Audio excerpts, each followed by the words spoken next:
مسلمانوں تمہیں قرآن ملا ہے، انہیں تورات دی گئی اور تم سے بہت پہلے دی گئی، لیکن ان پر ایک مدت گزر گئی، فطال علیہم الامد فقست قلوبہم، ان کے دل سخت ہوتے چلے گئے۔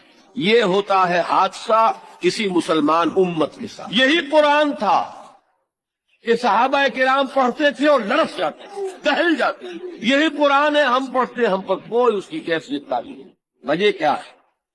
ہمارے دل سخت، اور سختی کا یہ عالم ہے۔ سورہ بقرہ کے شروع میں اہل کتاب سے، یہود سے خطاب کر کے کہا گیا ہے ثم قست قلوبکم فہی کالحجارۃ او اشد قسوۃ، پھر تمہارے دل سخت ہو گئے اور وہ پتھروں جتنے سخت ہیں بلکہ ان سے بھی زیادہ۔ فإن من الحجارۃ لما يتفجر منه الانہار، چٹانیں تو وہ بھی ہیں جو پھٹ جاتی، ان میں سے پانی نکل آتا، پتھر وہ بھی ہیں جو گر پڑتے ہیں اللہ کے خوف سے۔ لیکن یہ کہ جب انسان کا دل پتھر ہوتا ہے تو کوئی شے اس کی سختی کا مقابلہ نہیں کرتی۔